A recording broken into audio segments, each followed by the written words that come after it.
Il y a à Berne depuis longtemps beaucoup de francophones. Le canton de Berne s'est étendu en direction de la Suisse romande, a occupé toute la région de l'actuel canton de Vaud et tout naturellement, beaucoup de francophones se sont retrouvés dans la ville de Berne. Plus tard, ce sont des Français qui sont venus après la Réformation et qui se sont installés dans la ville de Berne. L'ancienne église des Dominicains est une très belle église, c'est la plus ancienne église de la ville de Berne. Elle a été donnée aux francophones pour leur culte à partir de 1623. C'était un lieu aimé des Bernois et ça l'est toujours aujourd'hui.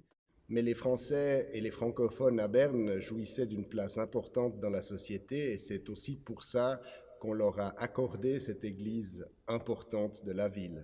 L'Église française est un témoin fantastique de la réforme à Berne.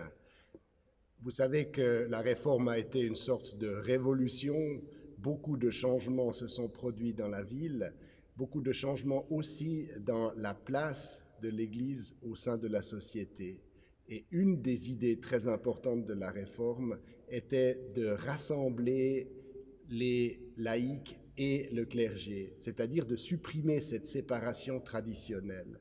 Derrière nous, nous avons un jubé, et ce jubé marquait la séparation symbolique. Et encore plus loin se continue le chœur de l'Église. Dans ce chœur se tenaient autrefois les moines dominicains.